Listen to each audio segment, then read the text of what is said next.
Life style اور ہے اور لیونگ اسٹائل اور ہے. لائف یعنی زندگی گزارنے کے لیے تو بہت تھوڑے پیسے چاہیے.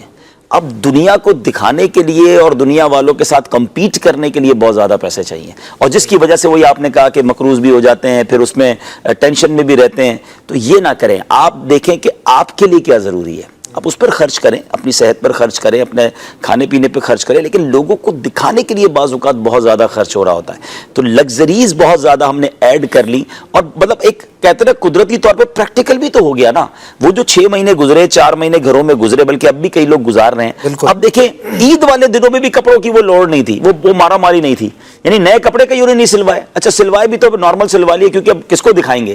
یعنی اس کا مطلب یہ ہوا کہ ہمارے عید کے کپڑے بھی لوگوں کو دکھانے کے لیے تھے. اچھا عید کے الگ تھے, دوسری عید کے الگ تھے, تیسری عید کے الگ تھے. اچھا پھر اس کے بعد جناب بہت ساری چیزیں نہیں کی ان 4 پچھلے سال, تو نہ کر کے بھی تو زندہ رہے نا. اس کا مطلب یہ ہوا کہ ان چیزوں میں خرچ بہت زیادہ کرنے کی بجائے ہم اس کو کفایت شعاری کریں. اور خاص طور پہ وہ لوگ جو ان چیزوں کی وجہ سے ڈیبٹ میں چلے جاتے ہیں, یعنی قرضے میں چلے جاتے ہیں, وہ تو بہت زیادہ غلطی کرتے ہیں. تو اور ایک اور بات ہے, بزرگ کہتے ہیں نا کہ بڑے کہتے ہیں اتنے خرچے نہ بڑھا لو کہ بعد میں کم کرنا مشکل ہو جائے. یہ بات بہت اہم ہے. خرچہ بڑھانا بڑا آسان ہے, اس کو واپس کم کرنا جو ہے وہ بہت مشکل ہے. تو ایک لمٹ میں انسان رہے, اور اگر واقعی اللہ نے دیا ہے تو یہ ضروری نہیں ہے کہ آپ اس کو جناب اپنی ذات پر اور دکھلاوے پر ہی خرچ کریں, آپ اللہ کی راہ میں زیادہ خرچ کریں.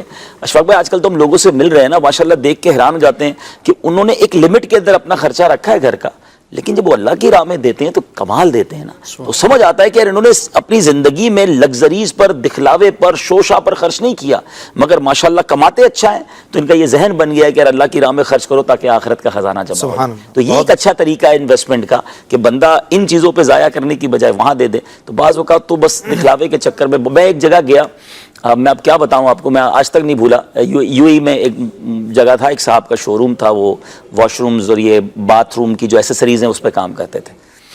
آپ شاید سن کے آپ کو لگے گا میں مذاق کر رہا ہوں, یعنی میں بات کر رہا ہوں آج سے 3 سال پرانی.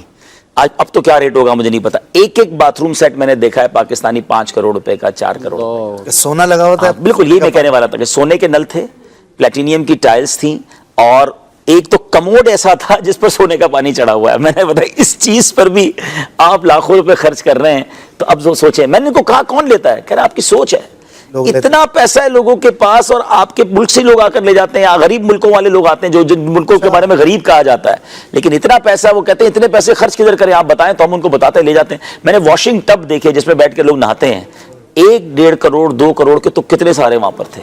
اب بتائیں لوگ یوں خرچ کر دیتے ہیں پیسوں کو, تو اس کی بجائے تو پھر کوئی 1-1.5 کروڑ میں تو پوری مسجد بن جاتی ہے یار. قیامت تک کے لیے سجدے ہوتے رہیں گے, آپ کے لیے جنت میں گھر بن گیا. بعض اوقات جو ہے نا ہم کچھ ایکسٹرا کر کے جو ہے نا اپنے خلاف حاسدین بھی کھڑے کر لیتے ہیں. ایک اور بڑا عجیب سا ٹرینڈ ہے. ٹھیک ہے اللہ نے آپ کو بہت نوازا ہے, آپ اچھا پہننا چاہتے ہیں, اگر شریعت کے تقاضوں کے مطابق اچھا کھانا چاہتے ہیں آپ کریں, لیکن یہ جو ہر چیز شیئر کرنی ہے نا, آج میں نے نئی چیئر خریدی ہے, نئی گاڑی خریدی ہے آج, بلکہ کھانے سے پہلے تصویریں شیئر کرتے ہیں کہ آج ہوٹل میں یہ آرڈر کیا, یہ والی آئس کریم کھا رہا ہوں. اب سوچیں کہ یہ کر کے آپ خود لوگوں کے دلوں میں احساس کمتری پیدا کر رہے ہیں. وہ لوگ دیکھ رہے ہیں بیچارے جن کے پاس کھانے کو نہیں ہے, اور آپ آج ایسے ہوٹل میں کھا رہے ہیں جب 50,000 کا بل بنے گا. تو آپ یہ بتا کر کیا کر رہے ہیں, اس سے لوگوں کی نظریں بھی لگتی ہیں. اب کہتے ہیں بیمار ہو گئے, پریشان ہو گئے, بیماریاں نہیں جان چھوڑ رہی. آپ نے کسر کون سی چھوڑی ہے, ہر چیز شیئر کرنی ہے, ہر چیز بتانی ہے. بھائی اللہ نے دیا آپ کو اپنے تک رکھے نا, وہ بھی ہے نا کتابوں میں کہ ایسے کام نہ کرو, اپنی نعمتوں کے اظہار کے ذریعے دوسروں کو حاسد مت بناؤ اپنا, یعنی خود بھی حسد سے بچنا ہے, دوسروں کو اپنا حاسد نہ بنائے نا. تو یہ ایسے کام کر رہے ہیں لوگ, سمجھ ہی نہیں آ رہی. کیونکہ اب مسئلہ یہ کہ میں اتنی بڑی ایک چیز خرید رہا ہوں یا اتنا بڑا خرچہ کر رہا ہوں, تو لوگوں کو بتاؤں گا تو صحیح نا. اب تو وہ کہتے ہیں نا نیا موبائل لیا تو اس کی ان باکسنگ دکھا رہے ہوتے ہیں کہ آج میں نے نیا کر لیا, چلے آپ کو دکھاتا ہوں ڈبہ کھول کے کیسا ہے. تو کیا ضرورت ہے یہ چیزیں شیئر کرنے کی تاکہ لوگ دیکھیں اور ان کی نظریں ہمیں لگیں.